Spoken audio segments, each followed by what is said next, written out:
Okay, good morning, class. And today we are going to proceed to the lesson 3 of our subject, the epistles of John. So, ang titinan natin ngayon ay yung First John. So, pag-aaralan natin ngayon yung First John, dahil natapos na natin yung Second John and Third John. So, ngayon titinan natin yung First John. At syempre, ang author ng First John ay si Apostle John. And titinan natin ngayon yung proof of authorship na si Apostle John nga yung author ng First John.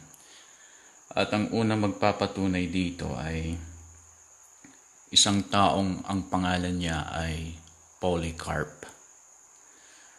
So, importante yon. Importante yung role ni Polycarp dahil matibay na ebidensya siya bilang si Apostle John ang author ng First John.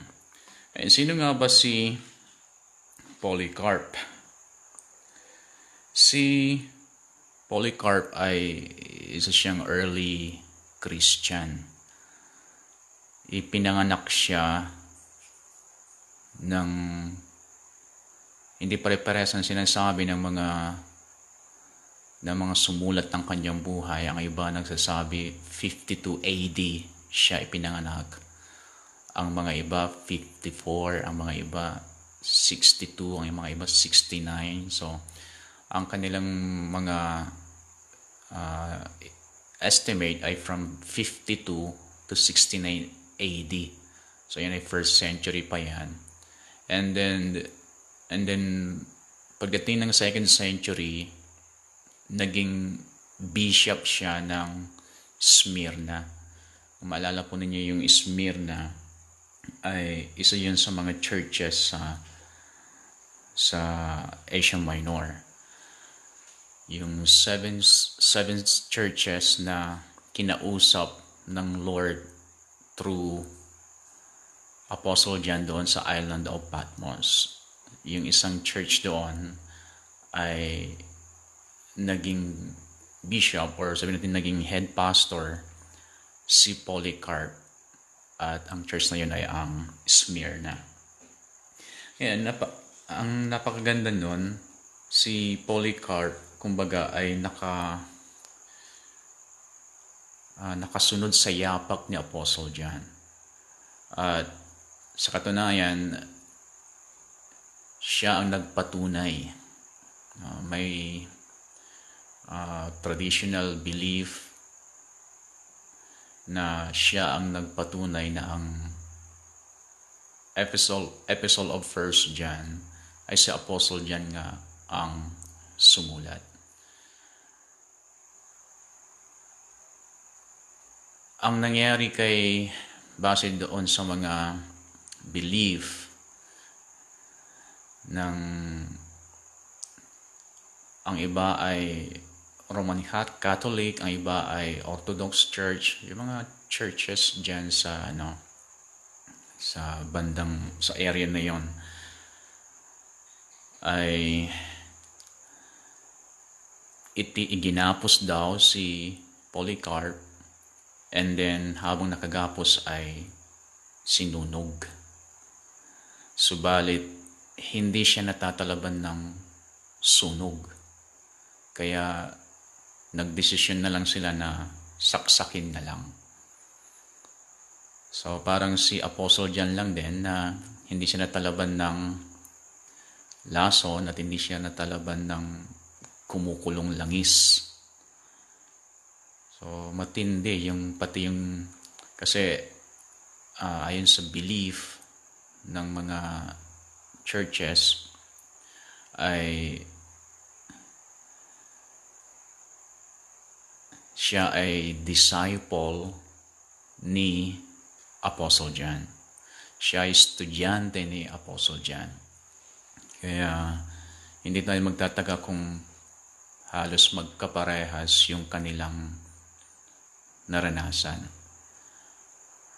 Although siya ay martir, pero nandun pa rin yung nakita nating manifestation na kung saan siya ay covered and protected doon sa pagsunog na ginawa sa kanya. At least may miracle pa rin bago siya pinatay. So may manifestation pa rin yung power ng God na nag-start pang kumilos doon sa early doon pa sa panahon ni Jesus Christ hanggang sa kanyang mga disciples. And then titingnan pa natin yung iba pang mga magpapatunay na si Apostle John nga ang author. Siyempre, pangalawa, pwede yung isulat. So, una si Polycarp. Si Polycarp ay Bishop of Smyrna and John's pupil or student. Attested to the fact that John was the author. So, nagpatunay si Polycarp na si Apostle John nga ang author ng 1 John. Then, pangalawa na magpapatunay, it has great similarities with the Gospel of John. It has great similarities with the Gospel of John. Ngayon, pag sinabi natin great similarities, meron tayong mga specific na sasabihin kung bakit may great similarities yung 1 John sa Gospel of John. Una, yung style. Hindi nagkakalayo yung style ng pagsusulat. 1 John and Gospel of John. Yung arrangement niya similar to Gospel of John. So, una yung style, yung arrangement. Pangalawa, kung bakit may great similarities, yung words or wordings. Words or wordings. At titingnan natin yung mga ibang scripture verse dito na halos parehas lang yung thought, idea, and some of them ay parehas mismo yung term na ginamit. Okay, sa halimbawa, tingnan natin sa 1 John. 1 John chapter 3. 1 John 3. Tingnan natin yung verse 10.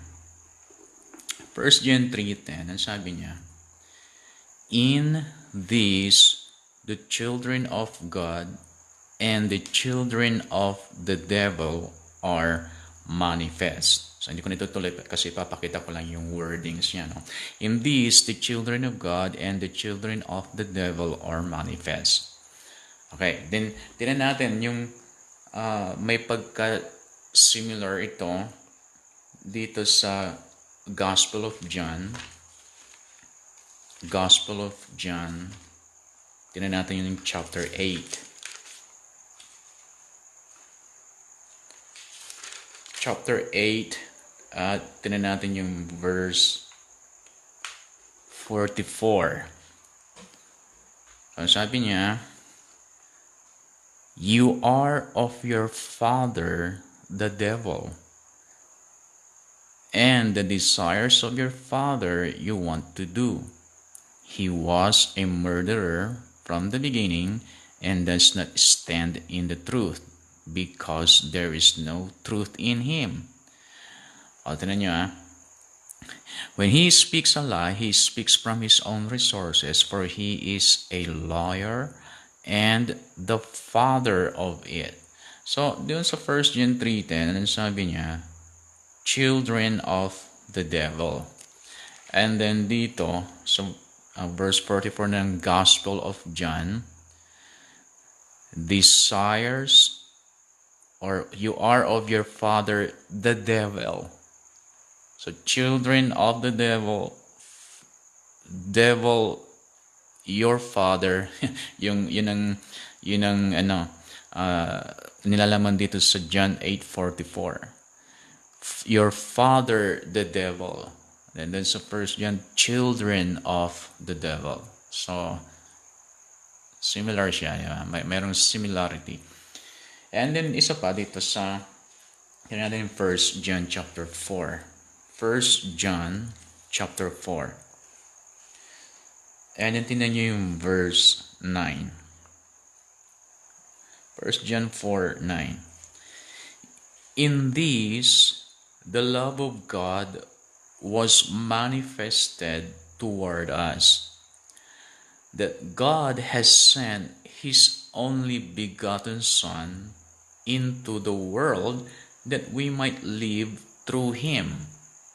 So, nabanggit niya ang only begotten Son.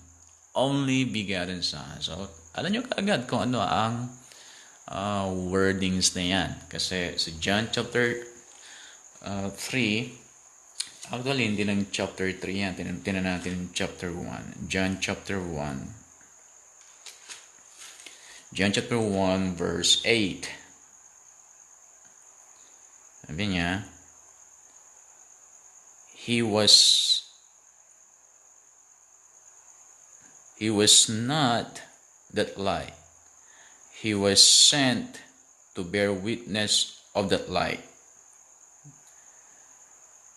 And then, tinan niyo yung verse 18. No one has seen God at any time. The only begotten Son. Only begotten Son. And then, syempre doon sa John chapter 3, tinan nyo yung verse 16, 3:16. For God so loved the world that He gave His only begotten Son. And in verse 18, He who believes in Him is not condemned, but he who does not believe is condemned already, because he has not believed in the name of the only begotten Son. So, isa yan sa nagpapatunay nga na si Apostle John ang author dahil yung wordings ay magkakahawig. And then, yung next, kung bakit may great similarities, yung thought phrases. Thought phrases. Phrases. Thought phrases. For example, yung phrase na do with truth. Or yung phrase na do with truth. Ang mga tinan natin yung mga reference. Alam mo, dito sa 1 John 1:6. 1 John 1:6. Sabi niya sa 1 John 1:6. If we say that we have fellowship with Him and walk in darkness, we lie and do not practice the truth. Not practice the truth. So, yung thought na yun, tingnan natin yung ano niya, kung ano ang kanyang sinabi dito sa John chapter 3. John chapter 3, yung binasa natin kanina, verse 18. He who believes in Him is not condemned, but he who does not believe is condemned already, because he has not believed in the name of the only begotten Son. So, hindi ko mahanap yung gusto kong i-emphasize. Then verse 20, or John chapter 3 verse 21. Tignan natin verse 21. But he who does the truth, yun. But he who does the truth comes to the light. So yung do with truth. New King James kasi yung gamit ko. No? doeth truth. Yung phrase na yon ay makikita natin sa epistle of 1 John and sa Gospel of John, which is isa sa mga nagpapakita na mayroong great similarities at isa sa mga proof na si Apostle John yung author. Next phrase is yung children of God, na nabasa natin yung iba kanina. Children of God. Nabasa natin sa first sa John. Tingnan natin to. Sa 1 John, tingnan muna natin 1 John 4. 1 John 4. 1 John chapter 4 verse 4. Sabi niya, you are of God, little children, and have overcome them, because he who is in you is greater than he who is in the world. So, ye are of God, little children. Tandaan nyo yun yung phrase na children of God. So, yung aking binasa 1 John 4:4, New King James Version, you are of God, little children. And then dito sa John chapter 11, Gospel of John, chapter 11, Gospel of John chapter 11, tinan nyo yung verse 52. John 11:52. Yan, sabi niya, and not for that nation only, but also that he would gather together in one the children of God who were scattered abroad. So, nabanggit niya ulit dito is the children of God. And then yung 1 John 4:4, year of God, little children.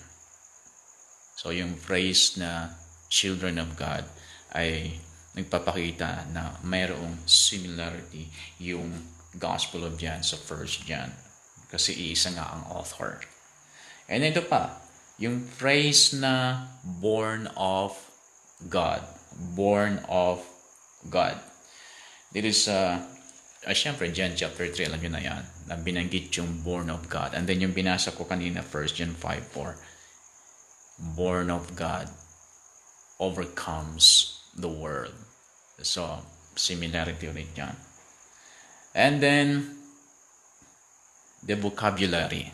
The vocabulary. Yung word na Father, Son, word na Son, word na Spirit, word na believe, word na Word, word na light, life, love, and syempre yung word na paraclete, which is the Greek word of comforter, or kung sino ang Holy Spirit. Yan ang nilalaman ng paraclete. So yung mga terms na ito, yung mga words na ito, yung vocabulary na ginamit, nagpapakita na isang author kasi halos pare-pares lang. Father, Son, Spirit, believe, word, light, life, love, and then yung paraclete.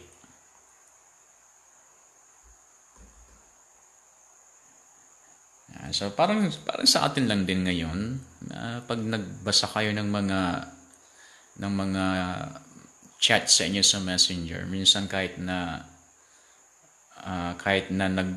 gumamit siya ng fake account, alam nyo kung sino o malakas ang hinala nyo kung sino yung nagpa-prank sa inyo.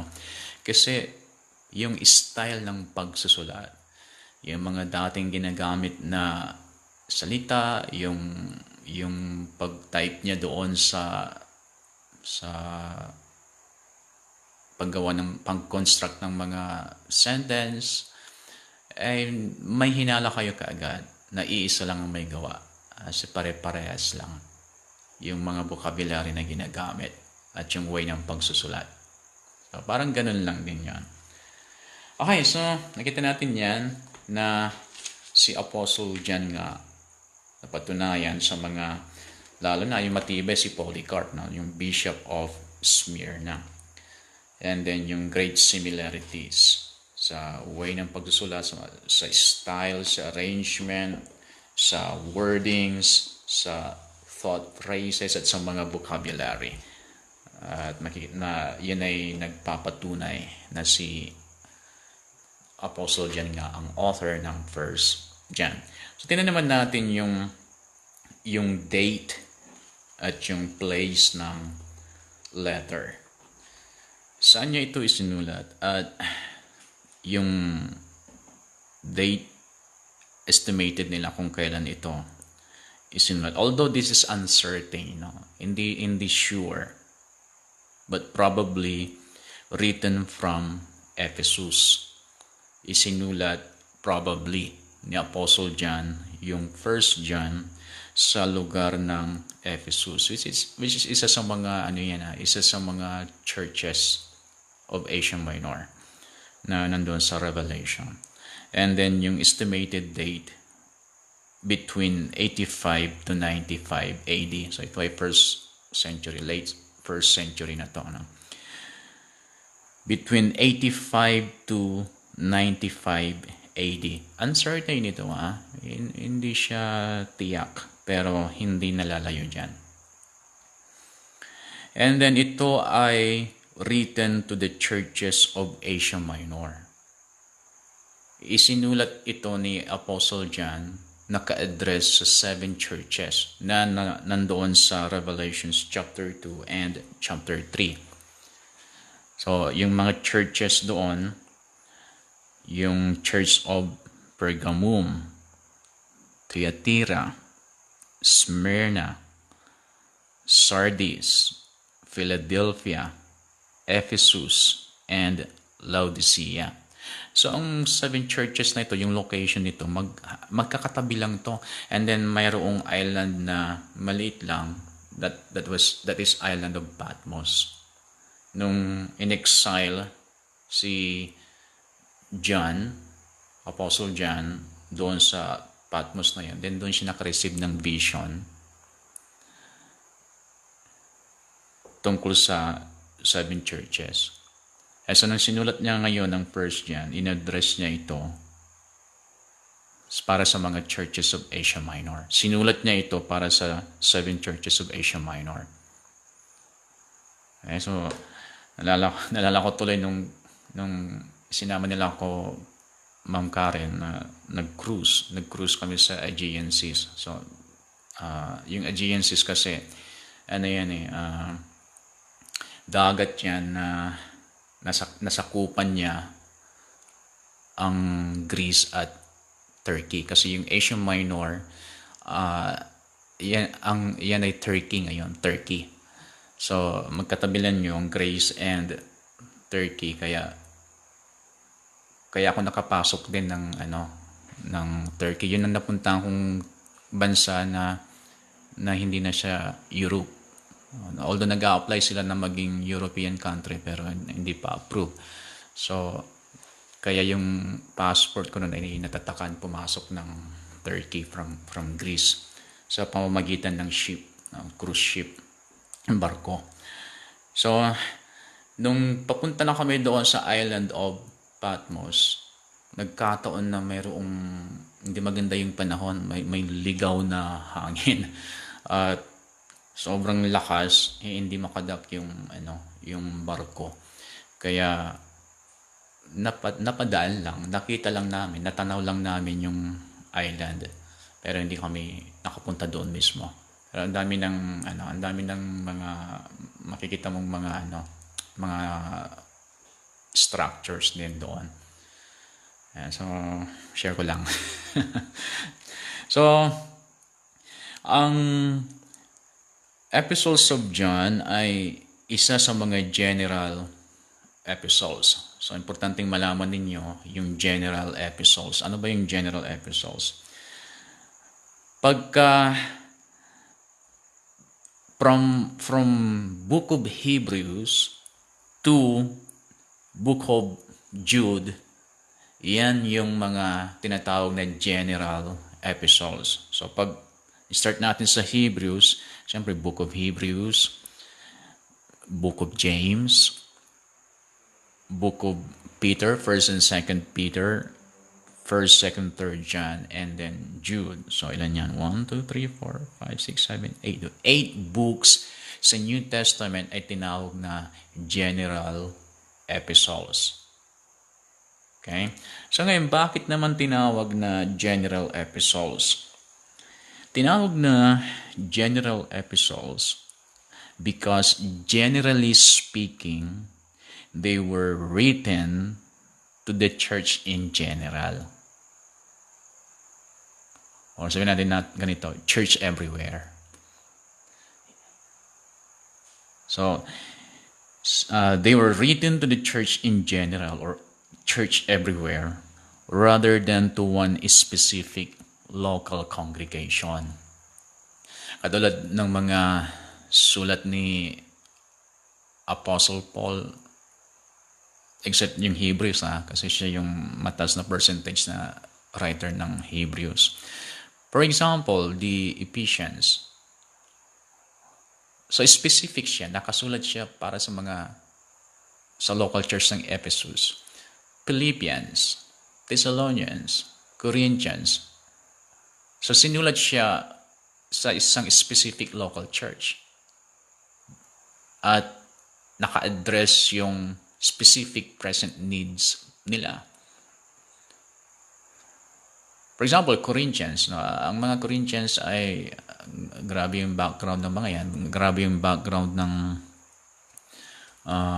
Corinthians kasi ang daming mga mga espiritista, gano'n. So, before pa sila ma-born again, nakakaranas na sila ng supernatural. Pero sa dark side. Ngayon, ang problema, nung naging believer sila, dala-dala nila yung kanilang background. Lalo nung nakita nila si Apostle Paul, nag-move siya sa supernatural. Actually, ang iba sa kanila doon na-attract kasi mahilig sila sa supernatural. Mahilig sila sa may mga manifestation of the Spirit na hindi nila nakikita sa yung manifestation na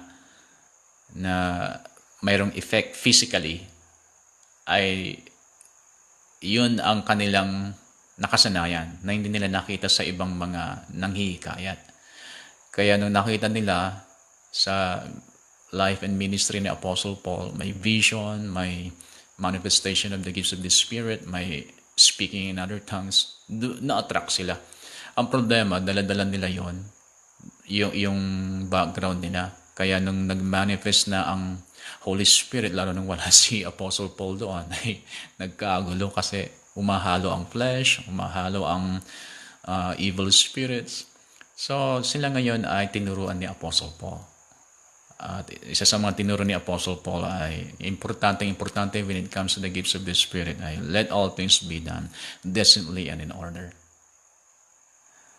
And so, halimbawa, yung Church of Ephesus, matindi rin ang Church of Ephesus.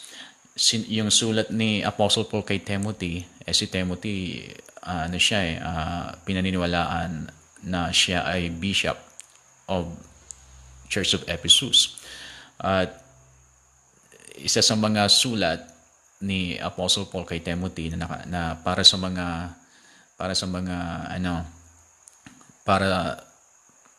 Church of Ephesus, members ng Church of Ephesus. Isa sa mga sinabi niya doon ay huwag niyong hayaang magturo yung mga babae. Ayan, yan ay in one specific local church. It is not a general meron siyang yung pinaka-point ni Apostle Paul doon, yung application ng sinabi niyang huwag mong hayaang magturo yung mga babae ay para sa specific local church lang yun, yung application niya. But not in general. Ngayon, bakit niya sinabing huwag hayaang magturo ang mga babae sa church? Kasi yung background, yung history ng Ephesus. Alam niyo dyan sa Ephesus, nung napuntahan din namin to, ay grabe ang history noon, yung dominance ng mga babae. Kaya nga doon sa Ephesus doon nagkaroon sila ng goddess, si goddess Diana. So, meron siyang ibang term sa Greek. Hindi ko malala, pero matindi ang power ng mga babae doon. Kaya mayroon silang diyosa. At dahil dito, dala-dala nila ito sa pagiging believer nila. Kagaya ngayon, di ba, yung mga nakukonvert sa church, yung mga umaattend sa church, ay hindi pare-parehas ng style yung mga church members kasi nadadala nila yung kanilang mga background. Parang ganun lang din yun. No? So, dahil dominant yung mga babae doon, mapower yung mga babae doon, lalo na sa simbolo ni Goddess Diana, na parang ini-encourage niya na yung mga lalaki maging minority sila. So, dala-dala nila sa church yun. Gusto nila sa church sila ang manguna. Gusto nila sa church sila ang dominant. O, sinabi kay Apostle Paul, ganito ang problema namin dito, Apostle Paul. Medyo nagkakaproblema kami sa mga babae. Masyado silang dominant in power. Tapos, yung mga iba na magagaling naman na magturo ng mga lalaki ay hindi sila nakakapag-excel kasi nasasapawan ng mga babae. Hindi na maganda yung wala nang order 'yon. So wag mo munang hayaan. Kung ganyan ang ugali nila, wag hayaang magturo. Kailangan muna silang magkaroon ng magandang character. Pero hindi ibig sabihin na ang mga babae hindi pwedeng magturo generally. Hindi pwede. Ini depende sa culture at character ng mga babae sa lugar. Ngayon, kung sa lugar ninyo ay masyadong chismosa yung mga babae, hindi magandang patutuo yun na nagchichismis sila tapos ginagawa niyo silang preacher. So, hindi magandang patutuo yun. So, pwedeng i-apply yun sa church ninyo. Huwag niyo unang pagturuin yung mga babae. Kasi kung gaano sila kagaling mag-preach, ganun din sila kagaling mag-chismis. So, hindi magandang patutuo yun sa church. So, kung sa lugar ninyo, masyadong dominant yung mga babae at sa lugar ninyo ay hindi maganda ang reputation ng mga babae. So, wag niyo silang pagturuin muna. Kailangan mo nang i-disciple, i-develop muna. So, actually sa amin, sa local church na, dito sa Overcomer, mas marami ang mga ginagamit ng Lord ng mga babae kaysa sa mga lalaki. Sa lugar namin kasi, hindi naman gaano maraming chismosa. Sa lugar namin, mababait yung mga asawang babae. Wala naman ako nababalitaan sa amin ng mga babae na sila yung humahawak ng lahat. What I mean is sila yung dominant. Wala yun, siguro kung meron man ay less than 1% lang siguro. Walang 1%. Wala sa amin yung pag sinabi ng lalaki, I am the head. Hindi sumasagot yung mga babae na I am the neck. Kasi kahit ikaw ang head, kung sinabi na I am the neck, wala magawa yung ulo pag hawak yung leeg. So, depende yon. So, ang Book of 1 John ay sinulat siya generally. Okay? So, hindi siya sinulat for a specific local church. Yeah. So, ibig sabihin dito, applicable lahat sa buong churches. Wala siyang nilalampasan. Lahat applicable yung sinulat. Sa Hebrews, sa James, sa 1 and 2 Peter, 1st, 2nd, 3rd John, at saka yung Jude. Ngayon, yung mga iba na isinulat sa local church, hindi ko sinasabing hindi natin kailangan. Merong specific na application ito sa buhay natin at sa church natin. Yan. So kung hindi natin alam yan, nabasa ninyo na, hindi raw pwede magturo ang mga babae. Ginawa ng doktrina. Sa church namin, sa organisasyon namin, hindi pwedeng maging pastora, hindi pwedeng maging propeta ang mga babae. Yan po ay mali. Kasi sa Book of Acts, makikita ninyo may mga propetang babae doon. May mga prophetess doon. Bakit sila naging propeta kung hindi pala pwedeng mag-preach? Hindi pala pwedeng mag-prophesy yung mga babae? So yan makikita nyo na yung hindi pag-preach ng mga babae, hindi pagpayag na mag-preach ng babae, ay for the Church of Ephesus lang kasi yung background and history nga nila. O, kung sa lugar ninyo ay hindi pinagpipreach yung mga babae, o sabihin nyo sa pastor ninyo, lipat tayo sa Church of Ephesus. So, next is tinawag na circular letter ang 1 John. Bakit tinawag na circular letter? Tinawag itong circular letter kasi this book was passed from church to church. Pinagpasa-pasahan para pag-aralan. Doon ka muna sa church of kasi nga limitado yung copy, di ba? Yung original manuscript, yun lang yung ginagamit. Hindi kagaya ngayon na pwede mong i-copy paste, pwede mong i-screenshots. Noon hindi pwede yan. Iisang kopya lang. Dahil pahirapan mag-produce ng copy. Kaya nga nawawala yung mga iba. May mga books na hindi kompleto yung chapters kasi nawawala dahil sa pinagpapasapasahan. Ganoon din sa mga secular books noon, ang daming nawawala. Kaya nga hindi kompleto yung talagang record sa history dahil maraming nawawala. Ang hirap mag-produce noon ng copy. So kung yung original manuscript yun ang pinagpasapasahan, by schedule, sa Church of Pergamum, kayo muna, sabihin sa mga disciples, dalhin nyo to sa Church of Pergamum. Maybe isang buwan sila doon. Then, pagkatapos ng isang buwan doon, dalhin nyo sa Church of Thyatira. And then, dalhin nyo sa Church of Sardis, sa Philadelphia, sa Ephesus, sa Laodicea. Pinagpapasapasahan to para pag-aralan by schedules. Kaya tinawag siyang circular letter. Ayan. So, then again, ulitin ko, it is just as relevant today as it was 2,000 years ago.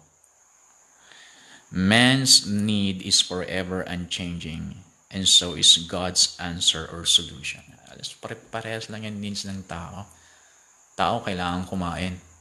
Tao kailangan bumili, magpagawa ng bahay. Kailangan niya ng kagalingan dahil ang sakit nandito sa mundong ito. At kapag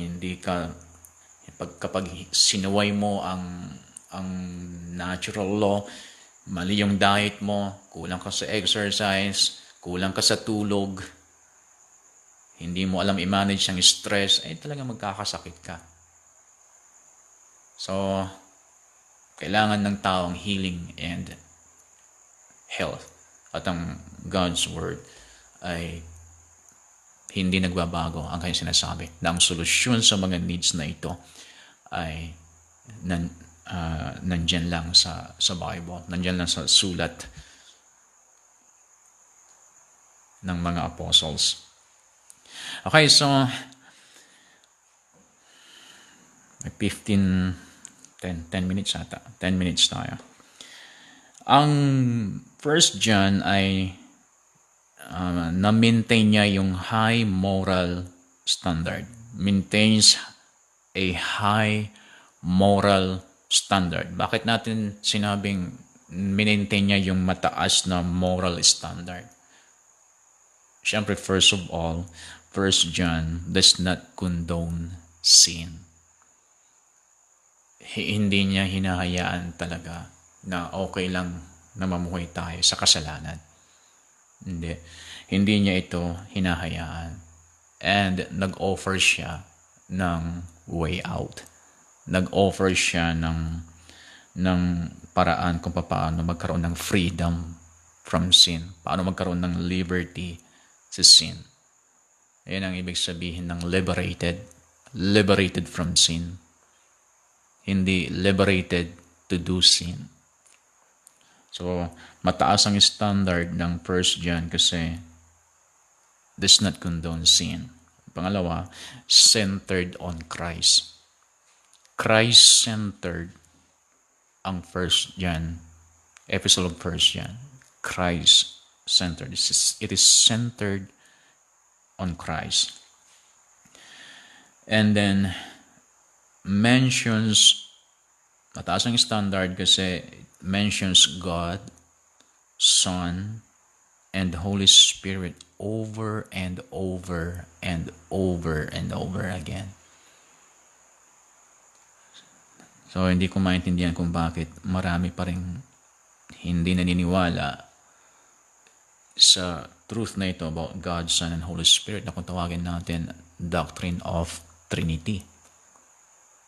Samantalang paulit-ulit na sinasabi, minimension about God, the Father, Son, Jesus Christ, and Holy Spirit.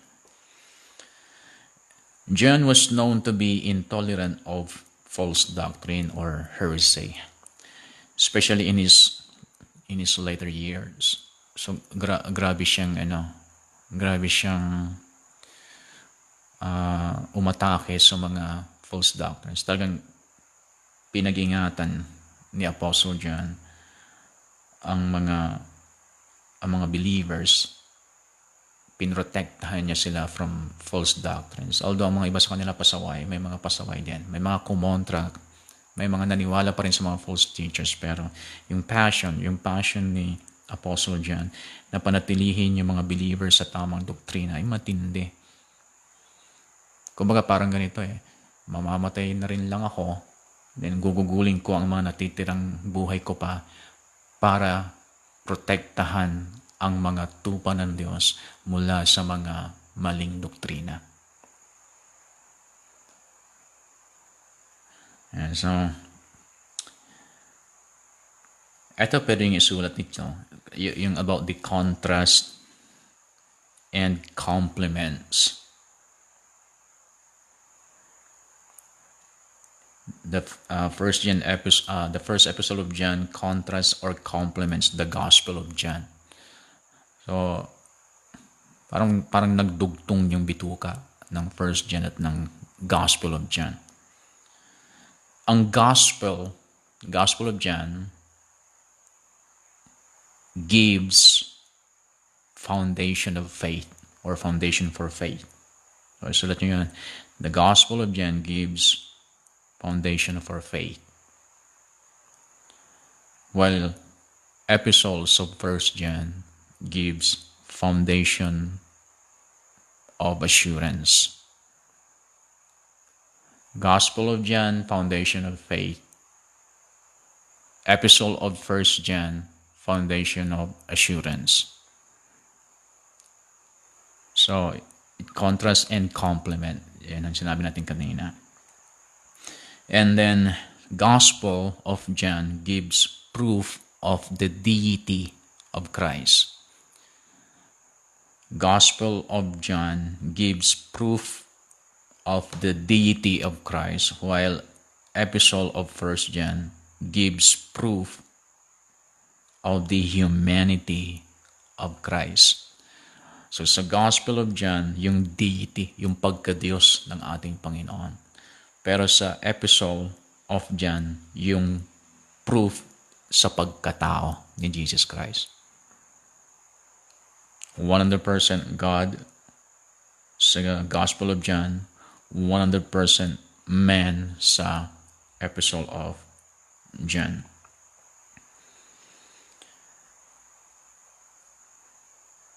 Okay, tingnan naman natin yung yung constant and consistent use. Constant and consistent use. Bakit na rin sinabing Epistle of John, it is constant and consistent?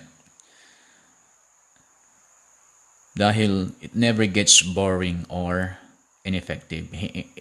Hindi siya boring at hindi siya ineffective. Kasi although yung pagkakasulat niya is very simple, pero hindi nakakasawang basahin. Actually, pag ako mismo, ito personal ko lang to, hindi ko nasabing gayahin nyo. But when it comes halimbawa sa four Gospels, Matthew, Mark, Luke, and John, sa totoo lang, mas gusto kong basahin ang Book of John. Hindi ko sasabihin, hindi ko binabasa ang Matthew, Mark, Luke. Kumukuha ako ng references dyan at binabasa ko rin yan ng dire-diretso. Pero ang favorite ko sa four Gospels na ito is the Book of John. Mas gusto ko siyang basahin. And then sa episodes naman, first, second episode, first, second, third episodes, pinaka gusto ko yung first dyan. Para sa akin, mas, mas na-explore niya yung mga dapat i-explore. Sa akin kasi, ayaw ko kasi ng yung kulang ng explanation. Sa akin, kumbinsihin mo ako na totoo yung sinasabi mo sa reasonable, logical, clear, and yet simple explanation. Ayaw ko na pinipresent lang sa akin yung isang halimbawa statement or idea or thought and then kulang ng paliwanag or ipaliwanag man ay hindi maliwanag. Yung paliwanag hindi maliwanag. Na hindi ako doon, hindi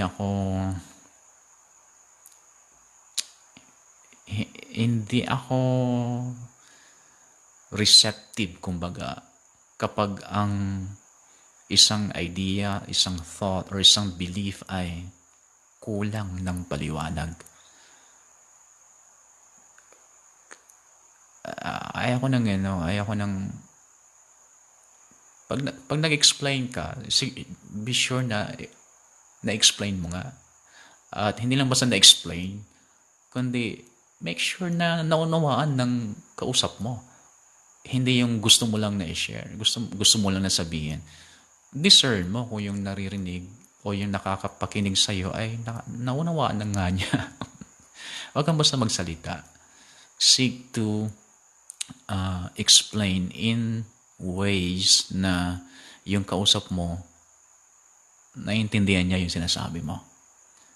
Yan ang isa sa mga sikreto ng communication. Kailangan naiintindihan mo at naiintindihan ka ng kausap mo. Ang dahilan nga kaya hindi tayo naiintindihan ng kausap natin kasi tayo mismo hindi natin naiintindihan. Kaya, yun ang challenge ko sa inyo. Before nyo i-communicate ang isang bagay, make sure na alam nyo yung sinasabi nyo at naiintindihan nyo yung sinasabi nyo.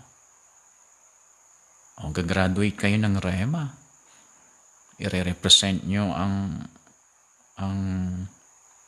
una sa lahat, i-represent nyo ang pangalan ng Panginoon.